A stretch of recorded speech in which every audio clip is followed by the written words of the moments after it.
Kasi di ba may work ako ng 9. Yeah, kaya I'm so grateful. Kaya kung wala ako, wala silang apo. Ako lang at saka yung aming team leader. Napagod na sa trabaho. Madalian yung ginagawa kong dinner kasi nga wala na akong time. Walang yaya dito.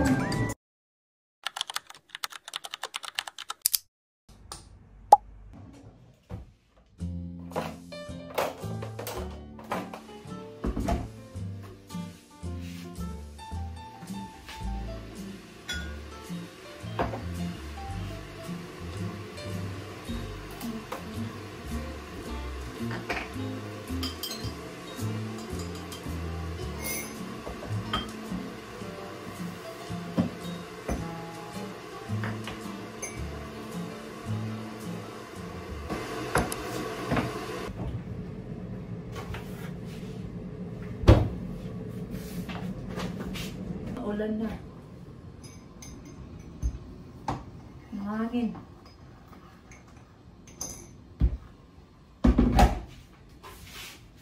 I think uulan lang this morning, like mga 8, tapos wala na mamaya. Kala ko pa namang ihatid si Kira sa school. Pero I think yung lola or lolo niya maghatid this morning kasi maulan.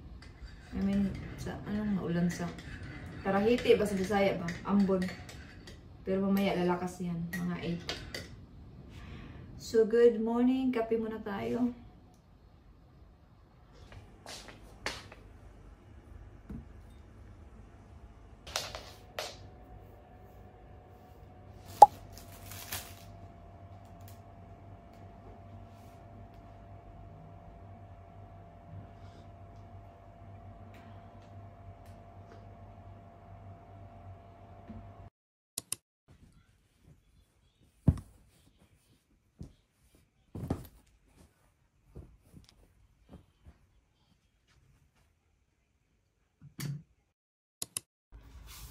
So, si Kira, binigyan ko na ng breakfast. So, while kakain siya, ito yung ginagawa ko. Nag-wash na ako. Para by the time na matapos siya, mag-ready na din ako. So, yeah. Wash muna. Naligo ako kagabi ba? I mean, nag-shower ako ba? Kaya sa umaga, nag-wash na lang ako. See you. I will see you na lang mamaya. So, I'm back. So, kaalis lang ni Kira half an hour ago. So, 9 na ngayon. So, while maaga pa, kasi 11 pa naman ako papasok, diba? So, mag-vacuum lang muna ako. So, ito, ready na yung aking hoover. And, ito talaga yung natutunan ko din dito sa UK, no? Like, kung wala akong in-laws, ako lahat yung gagawa. Ako yung maghatid kay Kira sa school. Ako yung mag-pick up kay Kira sa school. Kasi nga, ikaw lang mag-isa. Dito sa ibang bansa, wala kang aasahan, kundi sarili mo lang. Kaya, lucky, grateful na ako. Happy na ako dun sa part na sila yung naghahatid kay Kira, especially pag may work ako sa umaga. Like, sometimes kasi di ba may work ako ng 9. So, I need to get ready myself early. Like, at least 8 ready na ako, tapos si Kira na ulit. But, dahil nga meron akong mga in-laws na tinutulungan ako sa umaga, tapos pag-pick up sa school, kaya nakakapag-work ako ng till 4:30. Kasi nandyan sila, kasi kung wala, dapat matapos na akong mag-work ng mga 2:30. Yeah, kaya I'm so grateful na meron akong in-laws na tinutulungan talaga ako ba. At parang binibigyan din ako ng chance na be myself, kikita ng sarili kong pera lang, hindi ako, I mean, naintindihan nila ba na I need to work as well, kahit part-time lang ako, like, hindi nila ako sinasabihan na, oh, ba't nag-work ka? Ba't ka nag-work ng long hours? Sinong mag-pick up kay Kira? Hindi. Wala akong narinig na ganyan kasi nga, siguro dahil sulong apo din si Kira ba? Kaya siguro happy din sila na sila yung gumagawa. Like, binibigyan din nila yung sarili nila ng chance na ma-experience din yun ba? Yung sila yung maghatid kay Kira sa school. Kasi nga, di ba, sulong apo si Kira. And then, yung mga in-laws ko din, 77 na sila. So, parang nai-enjoy din nila yung moment na gayon, na ganun ba? Kaya si Kira talaga, love na love siya ng lola at lolo niya, especially sa auntie niya. Kasi yung auntie niya is wala ding anak kasi single siya ba. And then si Kira talaga love talaga ng family. Kaya kung wala ako, wala silang apo. Ganon. So, yeah, so kung wala ako, wala silang apo. Kaya they are really happy. Iba talaga yung ano ba? Iba yung nagagawa ni Kira sa family ko dito sa UK. Like, iba talaga, parang happiness talaga nila si Kira, kaya inahayaan ko na lang pag sila yung gustong pumunta sa school, mga ganun, kasi gusto nila. Anyway, ang dami ko na sinasabi, mag-vacuum lang naman ako, no? Sige, gamitin natin yung time kasi meron pa naman akong 2 hours bago tayo papasok sa work, so mag-vacuum muna tayo.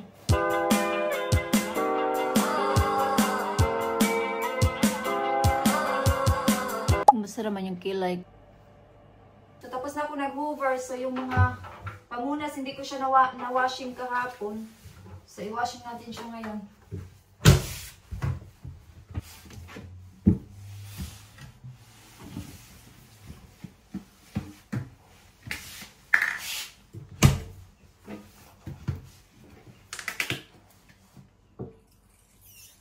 Yung kakainin ko bago ako papasok is yung rice at saka yung adobo na ginawa ko kagabi. Para busog ako. 38 minutes lang naman to.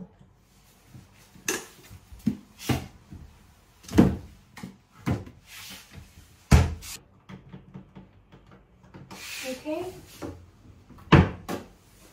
Oh, good. Hindi ko na na-video kanina. Malapit na ako matapos kasi tumawag yung aking friend ba. So, ngayon patapos na ako. Ito yung aking kape. Ating rice at saka yung adobo. Tapos nagkamay ako. Iwan ko kung ano yung lunch ko sa work. Bili na lang ako sa Morrison. Oh, yung cellphone ko malaglag. Wait lang.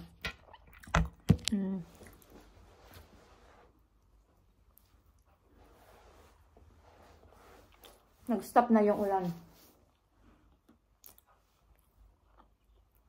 Alam niyo ba si Kira, nagkakamay na din siya pag kumakain ng rice. Kasi nakikita niya ako ba?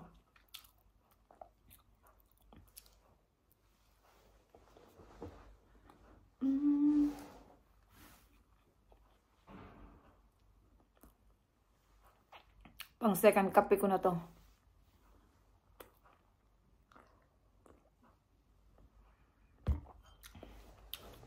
Tapos na.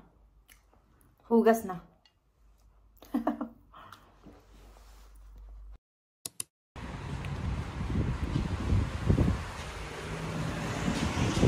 So, nandito na ako sa work. Hindi ako pumunta sa Morrison. So, kailangan ko pumunta mamaya sa Pesco para bumili ng tubig at saka lunch ko. Pero kumain naman ako, siguro hindi naman ako talaga gutom mamaya.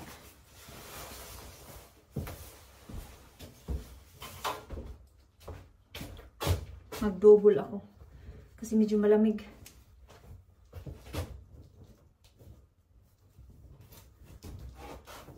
Hindi ako pupunta doon sa office para mag-clock in. Kasi pwede na kaming mag-clock in, clock out sa phone. Kasi meron kaming app. So yeah. Dalawa lang kami today. Kasi long day ako.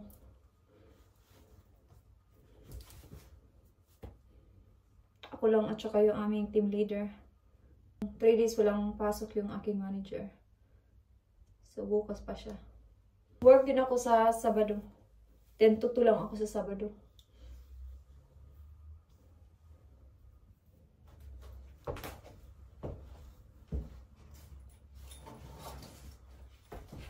Yan yung ID.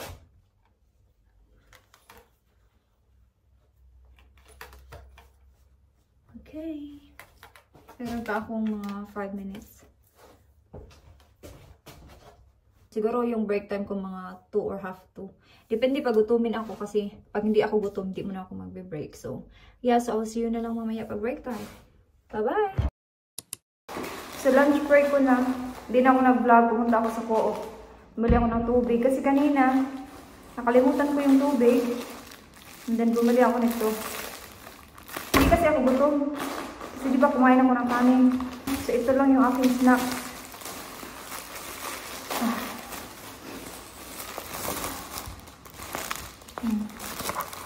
Kain tayo.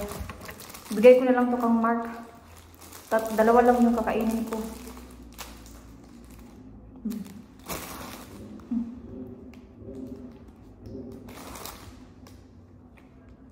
Okay lang. the look on my face. You saw the look on my heart to get out of this. Pauwi na ako, but pupunta muna ako sa Morrison kasi may pinabili si Dave. Kailangan ko din bumili ng chips para sa dinner namin. Si Kira kasi mamaya pa yung mga 7.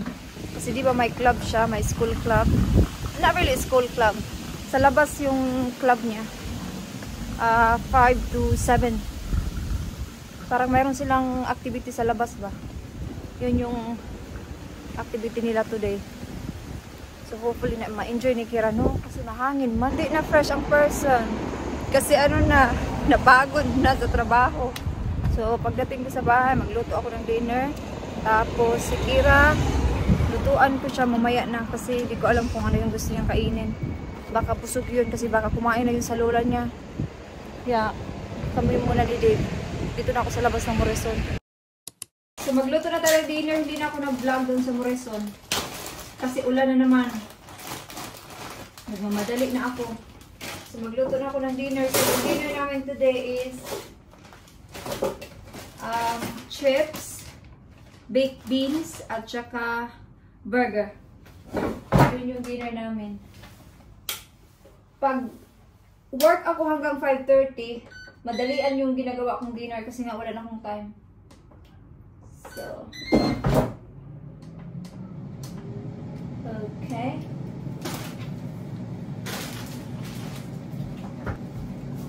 Ito siya. Si Deep, pauwi na din yun. Mga 10 minutes na lang yun.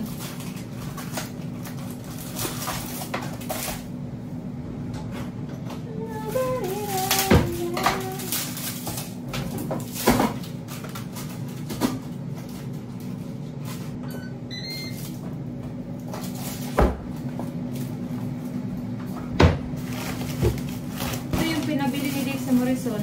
Ito. Tapos itong dalawang mini cheddars.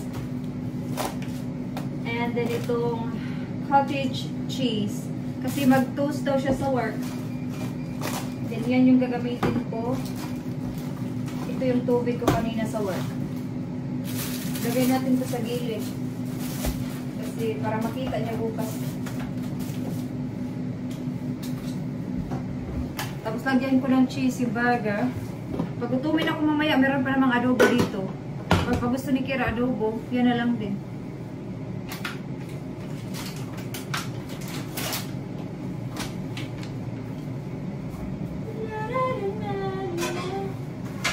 Luto na lang din ako ng fried egg.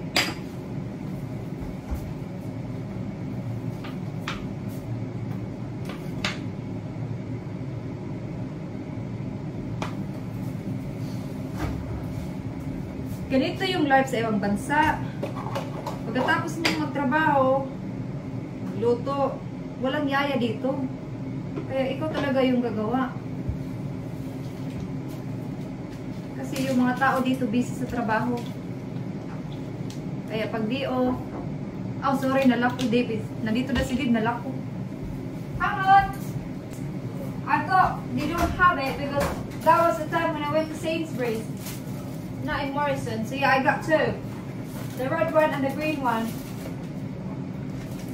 Never tried that one. So hayaan ko lang muna dyan kasi mamaya pa naman yan maluto, mga 12 minutes pa. Dito na sa yeah, this is the only one they have. That's fine, I can start it at work. Yeah, this is good anyway. Yeah, that's cool. That's brilliant. Thank you. Luto na!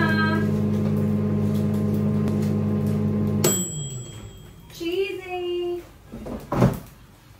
Hindi, ayaw niya ng fried egg. Ako lang. So, ako lang yung kakain.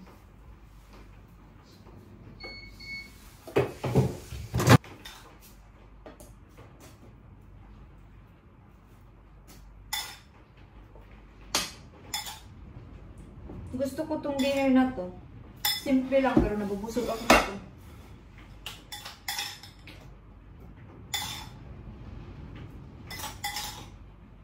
Okay. Ito siya. Beans, chips, burger with cheese, and then fried egg. Tapos lagyan mo siya ng, tawag nito, vinegar.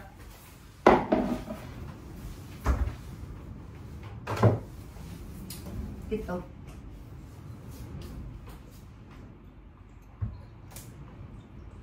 Dinner's ready!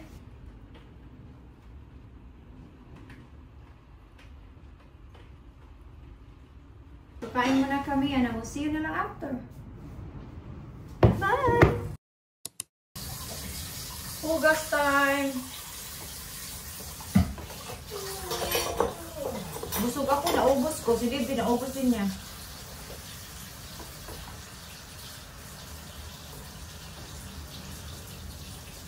Hangin, ulan. Welcome to the UK.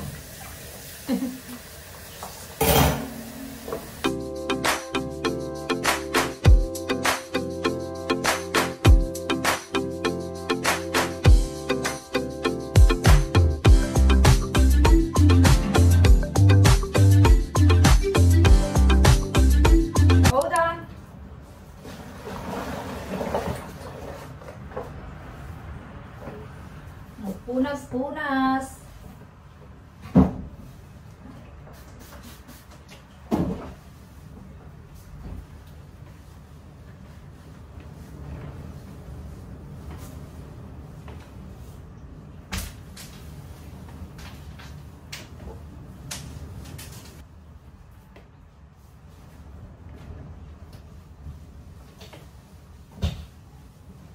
So, si Kira, liguan ko yun pag-uwi.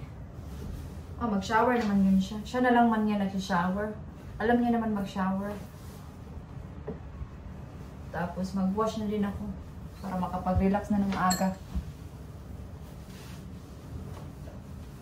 Naubusan ako ng bleach.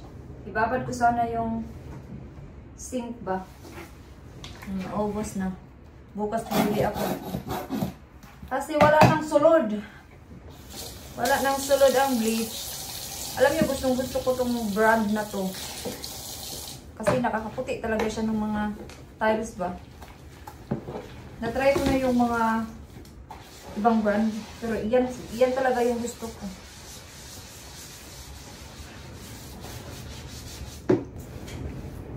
Okay. Maganda pag malinis ang kusina ba. Kasi pagising mo sa umaga, wala ka nang isipin, parang masarap sa pakiramdam. Lalo na ako sa kusina, agad ako pumupunta.